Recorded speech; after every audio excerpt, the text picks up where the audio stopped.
A man was brought to Mercy Hospital and went in for coronary surgery. The operation went well, and as the groggy man regained consciousness, he was reassured by a sister of mercy waiting by his bed. "Mr. Jones, you're going to be just fine," the nun said while patting his hand. "We do have to know, however, how you intend to pay for your stay here. Are you covered by insurance?" "No, I'm not," the man whispered hoarsely. "Can you pay in cash?" asked the nun. "I'm afraid I cannot, sister," says the man. "Well, do you have any close relatives?" the nun persisted. "Just my sister in New Mexico," the man replied, "but she's a spinster nun." "Nuns are not spinsters, Mr. Jones," the nun replied, "they are married to God." "Wonderful," the man said with a smile. "In that case, please send the bill to my brother-in-law."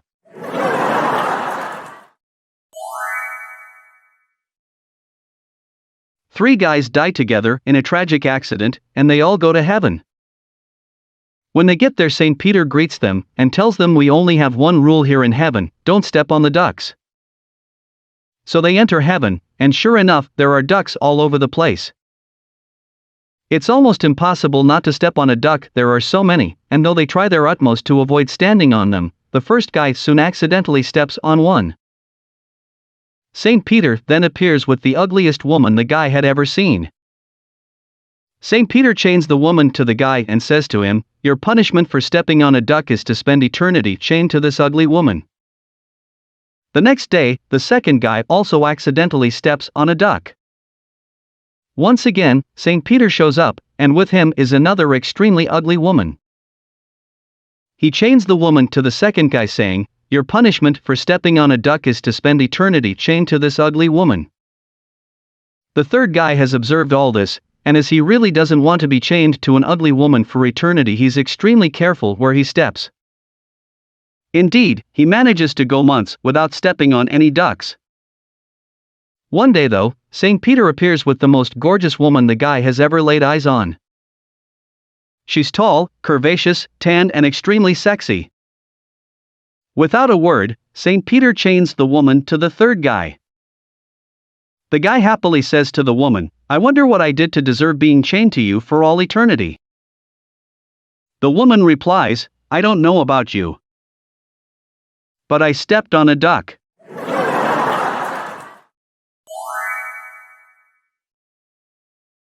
A man was walking along a California beach and stumbled upon an old lamp.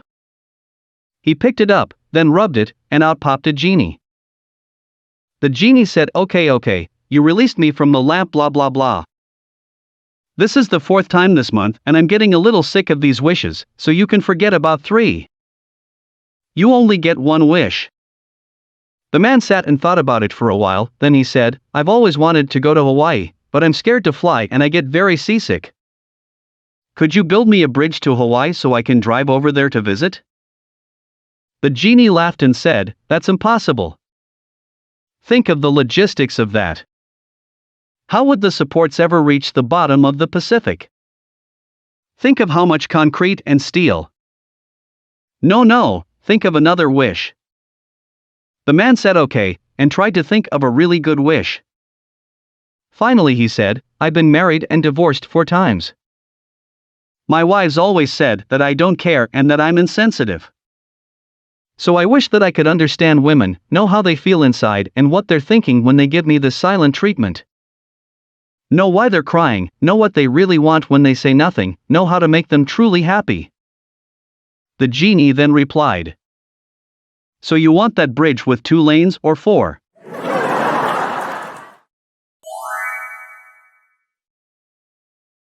A priest and a nun are caught in a blizzard.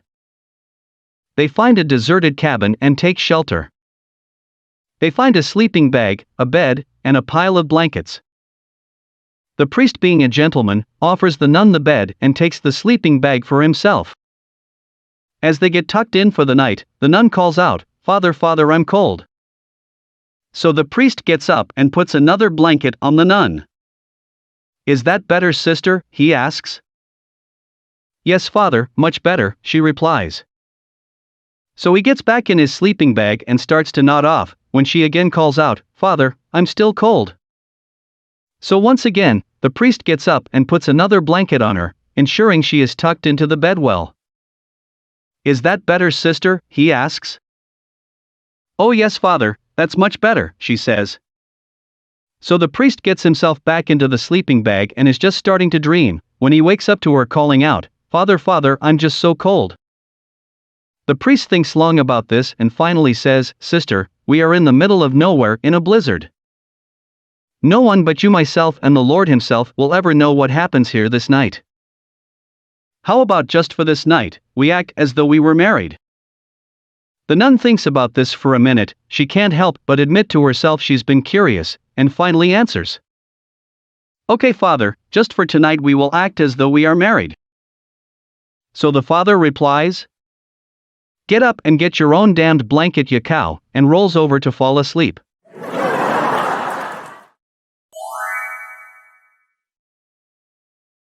A man was sitting outside his local pub one day enjoying a quiet pint and generally feeling good about himself, when a nun suddenly appears at his table and starts decrying the evils of drink.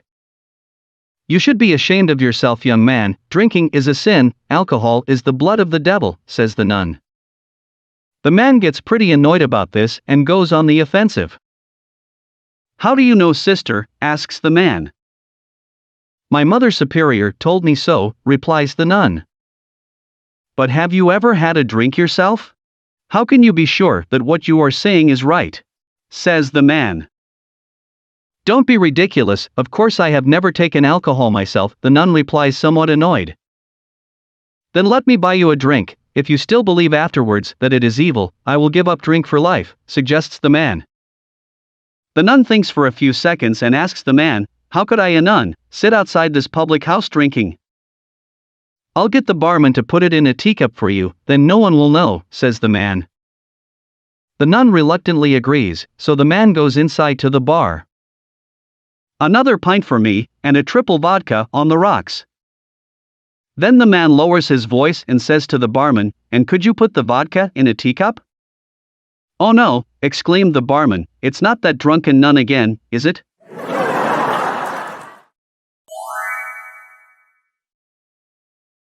A cowboy and a biker are on death row, and are to be executed on the same day.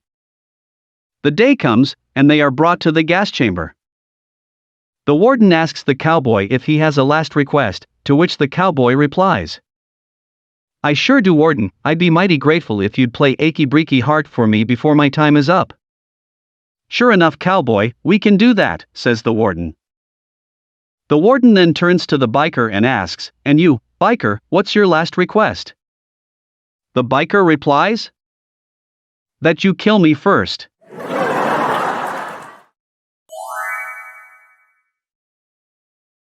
A young man named Mike bought a horse from a farmer for $250. The farmer agreed to deliver the horse to Mike the following day. The next day, though, the farmer turned up at Mike's house and said, "Sorry son, but I have some bad news, the horse died."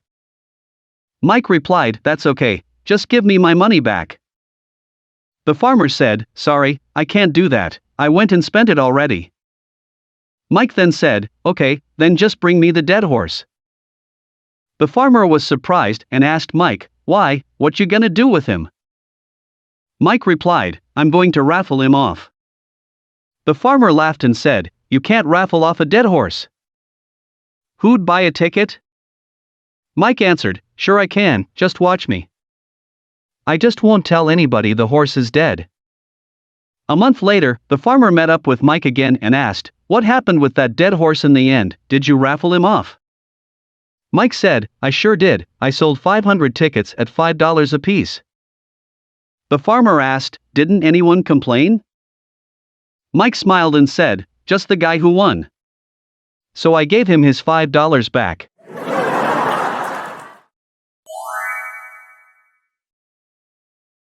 An elderly couple were driving across the country. The woman was driving when she got pulled over by the highway patrol. The officer said, "Ma'am, did you know you were speeding?" The woman, hard of hearing, turns to her husband and asks, "What did he say?" The old man yells, he says you were speeding. The patrolman says, may I see your license? The woman turns to her husband and asks again, what did he say? The old man yells, he wants to see your license. The woman gave the officer her license. The patrolman says, I see you are from Arkansas. I spent some time there once, and went on a blind date with the ugliest woman I've ever seen. The woman turns again to her husband and asks, what did he say? And the old man yells, he says he knows you.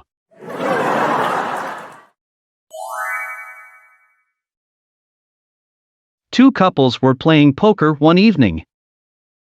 Jim accidentally dropped some cards on the floor.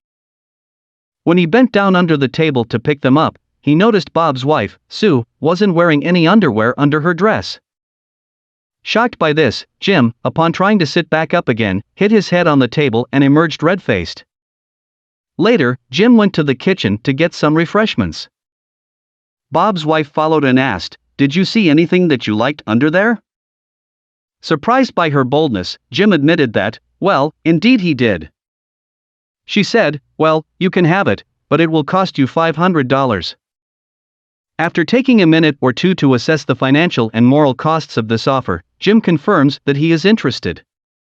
Sue told him that since her husband Bob worked Friday afternoons and Jim didn't, Jim should be at her house around 2 p.m. Friday afternoon.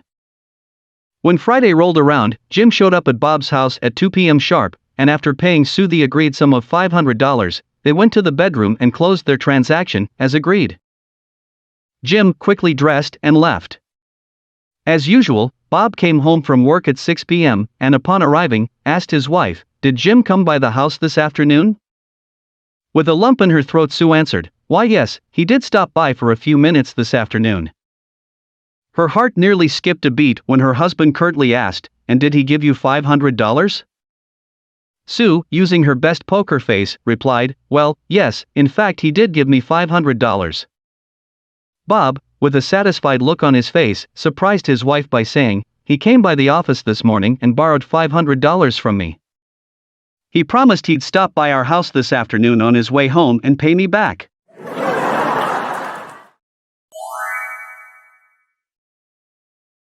A man and his wife walked into a dentist's office. The man said to the dentist, Doctor, I'm in one hell of a hurry. I have two buddies sitting out in my car, waiting for us to go play golf, so forget about the anesthetic and just pull the tooth and be done with it. We have a 10 a.m. tee time at the best golf course in town and it's 9:30 already. I don't have time to wait for the anesthetic to work. The dentist thought to himself, my goodness, this is surely a very brave man asking to have his tooth pulled without using anything to kill the pain. So the dentist asked him, which tooth is it, sir? The man turned to his wife and said, open your mouth, honey, and show him.